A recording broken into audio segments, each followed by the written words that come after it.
बिस्मिल्लाहिर्रहमानिर्रहीम। अस्सलाम वालेकुम।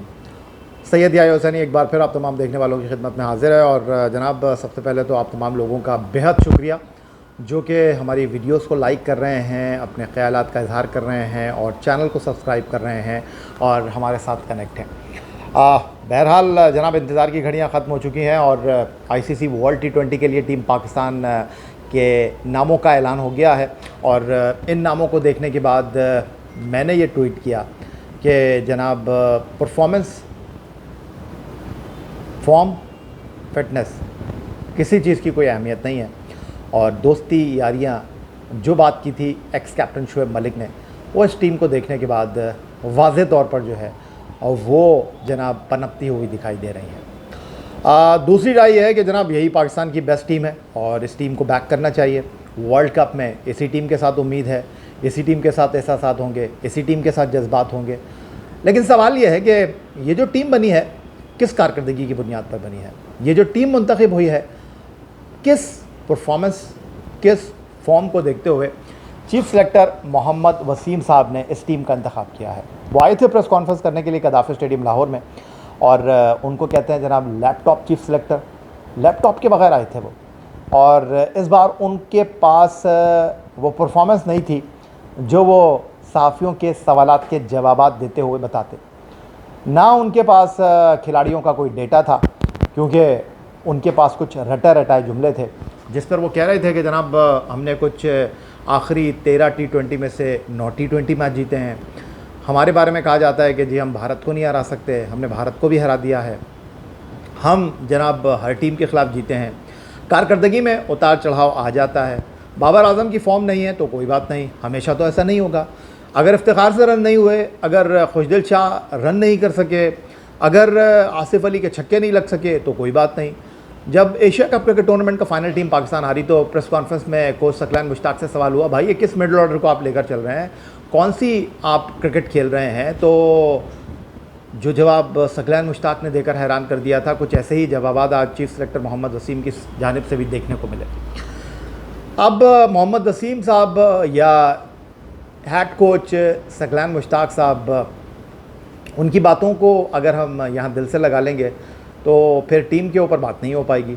तो मेरा ख्याल है टीम के ऊपर बात कर लेते हैं। पहले खुलासा कर लेते हैं उन 15 खिलाड़ियों के नामों का जो कि वर्ल्ड T20 के स्क्वाड में शामिल होंगे। बाबर आजम कप्तान हैं, मोहम्मद रिजवान जिनको बहुत ज़्यादा ले दे का सामना करना पड़ा है, जिनके बारे में आकिब जावेद ने कह दिया है कि जी अगर वो और बाबर इनिंग का आगाज़ करेंगे तो इस टीम से जीत की उम्मीद न रखी जाए। लेकिन बोर्ड को इनसे उम्मीद है, बोर्ड को इनसे बहुत सारे जज्बात वाबस्ता हैं और इसी बुनियाद पर बाबर और रिजवान ICC वर्ल्ड T20 में टीम पाकिस्तान के साथ एसोसिएट है। फिर जनाब शान मसूद की आखिरकार वापसी हो गई है, जिनके बारे में आकिब जावेद साहब कह रहे थे कि वो रन बना बना के पागल हो गए हैं। उनके पागलपन को जनाब रिस्पेक्ट दी है इस बार और वो टीम का हिस्सा बन गए हैं और उम्मीद करते हैं कि जिस तनदही के साथ, जिस इन्हमाक के साथ वो डोमेस्टिक क्रिकेट में रन्स कर रहे थे, काउंटी क्रिकेट में रन्स कर रहे थे, वो हमें बैनुल-अक़वामी सतह पर भी करते हुए दिखाई देंगे। हैदर अली बिना खेले एशिया कप के स्क्वाड में रहे और अब वो जनाब बिना खेले Asia cup ICC world T20 में टीम पाकिस्तान का हिस्सा होंगे। वही आसिफ अली हैं, वही खुशदिल शाह हैं, वही इफ्तिखार हैं। शादाब के बारे में कह रहे थे जनाब वो अनफिट हैं, वो तो टीम में हैं। उस्मान कादिर भी टीम में हैं, उनके बारे में बात हो रही थी शायद वो टीम में ना हो। फिर जनाब तीसरे स्पिनर मोहम्मद नवाज़ हैं। फास्ट बॉलिंग की बात करें तो जनाब शाहीन शाह अफरीदी के हवाले से अच्छी खबरें हैं, वो न्यूजीलैंड और ICC वर्ल्ड T20 में टीम का हिस्सा होंगे। उसके अलावा जनाब टीम में वापसी हो गई है मोहम्मद वसीम जूनियर की, जो कि अनफिट हो गए थे एशिया कप क्रिकेट टूर्नामेंट के दौरान। मोहम्मद हसनैन हैं, हारिस रऊफ़ हैं और उनके साथ जनाब पाकिस्तान फास्ट बॉलिंग का नया सितारा, पाकिस्तान फास्ट बॉलिंग की नई जान Naseem Shah. 3 travel reserve team के साथ ट्रैवल कर रहे हैं। विकेट कीपर मोहम्मद हारिस हैं जो कुछ कर नहीं पा रहे हैं डोमेस्टिक क्रिकेट में, लेकिन कोई बात नहीं जनाब, बहुत सारे ऐसे खिलाड़ी इस टीम में मौजूद हैं जिन्होंने क्या किया है। तो हारिस को रख लिया तो कौन सा कमाल कर दिया।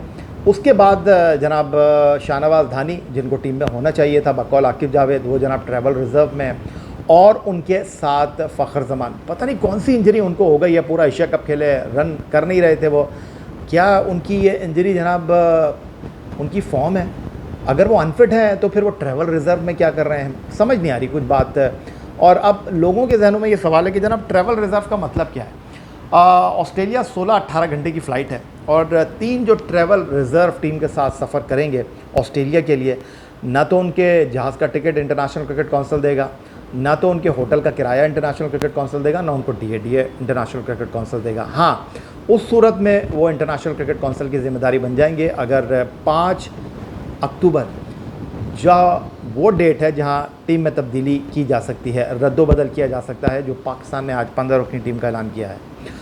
तो जनाब होगा ये कि अगर ये खिलाड़ी ट्रैवल रिज़र्व में अंदर आते हैं तो ये फिर ICC के मेहमान बन जाएंगे, अदरवाइज़ ये पाकिस्तान क्रिकेट बोर्ड के अखराजात के ऊपर ऑस्ट्रेलिया का सफ़र करेंगे।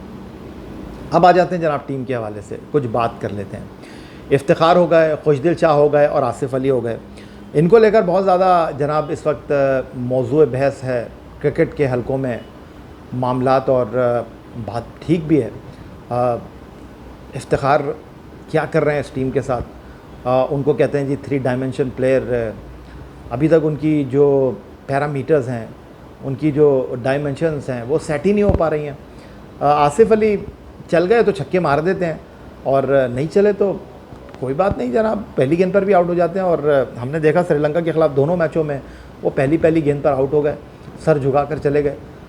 खुशदिल शाह ऑस्ट्रेलिया वेस्ट इंडीज़ के ख़िलाफ़ उन्होंने मुल्तान में एक हारी हुई बाजी हमें जिता दी थी। फिर हांगकॉन्ग की बॉलिंग की उन्होंने बड़ी धुलाई की नंबर 4 पर खेलते हुए। बाकी मैचों में उनसे कुछ हुआ नहीं, तो फ़िलहाल उन्हीं के साथ जाने का फ़ैसला किया गया है ICC वर्ल्ड T20 में हमारे क्रिकेट बोर्ड ने। हैदर अली उनको आपने खिलाया नहीं था, बिना खेले वो टीम का हिस्सा बन गए हैं। शान मसूद मोस्ट प्रोबेबली अब मुझे लगता है कि जो 7 T20 इंटरनेशनल है उसमें वो नंबर 3 पर खेलेंगे, और उसके अलावा वो टीम के साथ न्यूजीलैंड और ऑस्ट्रेलिया जा रहे हैं। बॉलिंग की अगर हम बात करते हैं तो जनाब शाहनवाज धानी को इस टीम में होना चाहिए था, बट वो नहीं है इस टीम के अंदर, और ट्रैवल रिज़र्व की हैसियत से वो टीम पाकिस्तान के साथ सफ़र कर रहे हैं। बट विकेट कीपर के हवाले से अगर हम बात करते हैं तो मेरे ख़्याल में यहाँ पर सरफराज को होना चाहिए था, वो अच्छे निक में थे, लेकिन शायद उनकी मौजूदगी से रिजवान की पोजीशन को ख़तरा हो जाएगा, क्योंकि रिजवान और बाबर आजम हमारी टीम में 2 ऐसे बल्लेबाज हैं जो टीम की इनिंग का आगाज़ करते हैं, ICC रैंकिंग में बेहतरीन पोजीशन पर फाइज हैं, लेकिन मैं कहता हूँ वो टीम के काम नहीं आते, लेकिन उनकी परफॉर्मेंस तो बहुत बड़ी है। उन्होंने बहुत बड़ी कारकर्दगी का मुजाहरा किया है और यहाँ तक पहुँच गए हैं रिजवान के, अब वो नंबर 1 बैट्समैन बन गए हैं। लेकिन सवाल यह है कि दुबई में श्रीलंका के ख़िलाफ़ जो मुकाबला था वहाँ उनकी कारकर्दगी नंबर 1 बैट्समैन जैसी थी, ये फ़ैसला आप खुद ही कर लें। तो मिडल ऑर्डर तो मुझे कुछ इतना ज़्यादा साउंड एंड सिक्योर लग नहीं रहा है। उसके साथ अगर हम 2 विकेट कीपर्स की बात करते हैं तो हारिस को आपने वेस्ट इंडीज़ के ख़िलाफ़ खिलाया, आप उनको नीदरलैंड लेकर गए, अभी तक तो जनाब उन्होंने संजीदगी से मुझसे पूछें तो कोई दम नहीं दिखाया, लेकिन कह रहे हैं जनाब उनमें बड़ा स्पार्क है, वो फ्यूचर स्टार हैं, होंगे बिल्कुल, इसमें कोई शक नहीं है, लेकिन उनके साथ भी ज़्यादती हो रही है और टीम के साथ भी नाइंसाफ़ी की जा रही है। होना चाहिए था सीनियर पार्टनर सरफराज टीम के साथ। अगर हम बात करते हैं पड़ोसी मुल्क भारत की, तो दिनेश कार्तिक जनाब ऋषभ पंत के साथ मौजूद हैं उनके स्क्वाड में, और तीसरे विकेट कीपर KL राहुल हैं। लेकिन यहाँ पर जनाब सरफराज दिनेश कार्तिक से छोटे हैं। कार्तिक ने 2003-04 में इंटरनेशनल करियर स्टार्ट किया था, सरफराज ने बैनुल अक़वामी सतह पर 2007 में एंट्री दी, तो यहाँ पर भी वो कार्तिक से जूनियर है। लेकिन हमारे यहाँ पर होता ही है कि जनाब कुछ जहन बना लिया जाता है, कुछ फ़ैसले कर लिए जाते हैं बंद दरवाज़ों में, और शायद सरफराज के हवाले से भी ऐसा ही फ़ैसला हुआ। अब ये आगे आने वाला वक्त बताएगा कि क्या ये दुरुस्त फ़ैसला है, क्या ये गलत फ़ैसला है, ये तो आने वाला वक्त ही तय करेगा। बट ओवरऑल अगर हम बात करते हैं तो जो बैट्समैन आपको UAE में नहीं चलते हुए दिखाई दिए, आप कैसे उम्मीद कर सकते हैं जनाब के ऑस्ट्रेलिया की ऊंचे उछाल वाली पिचेस के ऊपर ये बैट्समैन जो हैं वो परफॉर्म कर सकेंगे? अब इसका जवाब तो पाकिस्तान क्रिकेट बोर्ड ही दे सकता है, पाकिस्तान क्रिकेट बोर्ड का थिंक टैंक ही दे सकता है, और वही बता सकता है कि जनाब किस सोच के साथ और किस मंसूबाबंदी के साथ उन्होंने इन खिलाड़ियों को टीम का पार्ट बनाया है। हम तो दुआ गो हैं जनाब अपनी टीम की फ़तह के लिए, अपनी टीम की कामयाबी के लिए, लेकिन आंखों देखी मक्खी तो कोई नहीं निकल सकता ना। तो ये जो इस वक्त गुफ्तगू हो रही है वो इसी तनाजुर में हो रही है। लोग बात कर रहे थे जनाब सरप्राइज़ हो सकता है जब टीम का ऐलान होगा, तो मेरा ख्याल है इससे बड़ा सरप्राइज़ क्या होगा कि कोई सरप्राइज़ ही नहीं है टीम में।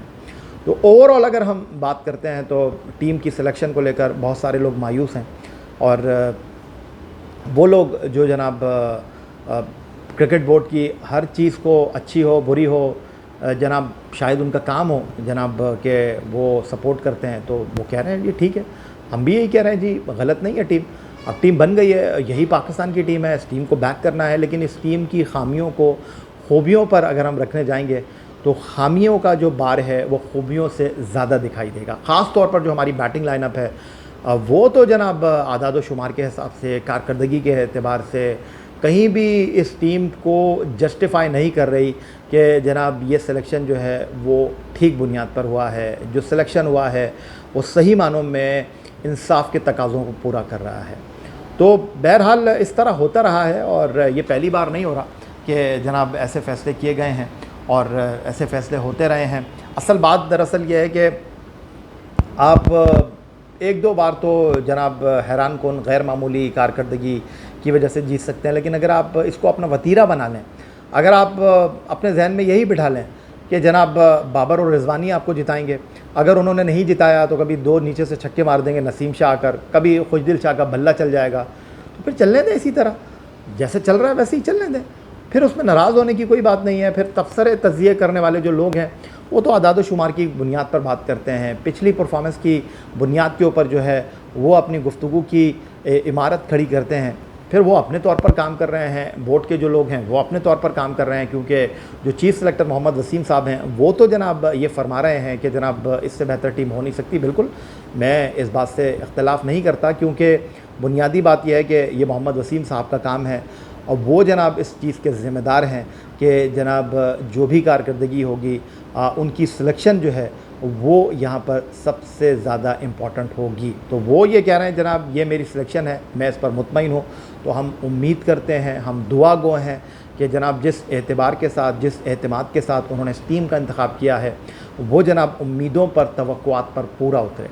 अब सवाल यहाँ पर यह है कि ये बाबर आज़म की टीम है, या मोहम्मद रिजवान की टीम है, या ये शादाब खान की टीम है।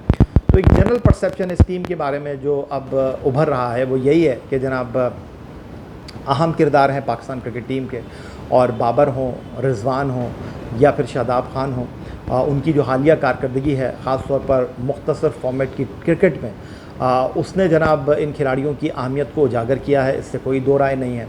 और पाकिस्तान सुपर लीग में ये तीनों खिलाड़ी जो हैं और वो जनाब अपनी अपनी टीमों की क़यादत करते हैं। शादाब इस्लामाबाद यूनाइटेड को लीड करते हैं, रिजवान जो हैं वो मुल्तान सुल्तान को लीड करते हैं, बाबर जो है वो कराची किंग्स को लीड करते हैं। तो जनाब उनसे ज़्यादा तो हमें नहीं पता ना, वो तो ग्राउंड के अंदर मौजूद हैं। और फिर सकलैन मुश्ताक साहब जो इस टीम के हेड कोच हैं वो भी जनाब बातें करने में, घुमाने में उनका अपना कोई सानी नहीं है। वो जनाब ये कहते हैं कि चीज़ें चलती हैं, चीज़ें ख़राब भी होती हैं। उनका कहना यह है कि जनाब ओपनर हर मैच में रन नहीं करेंगे, ओपनर नहीं करेंगे, मिडल ऑर्डर नहीं करेंगे, कोई बात नहीं, नसीम शाह भी छक्का मार देता है। तो वो कह रहे हैं इसी तरह क्रिकेट चलती है और टीवी पर बैठकर बातें करना बहुत आसान होता है। वो कह रहे हैं मैं भी 3 साल टीवी पर बैठकर बातें करता रहा हूँ, लेकिन अब एक्शन टाइम है।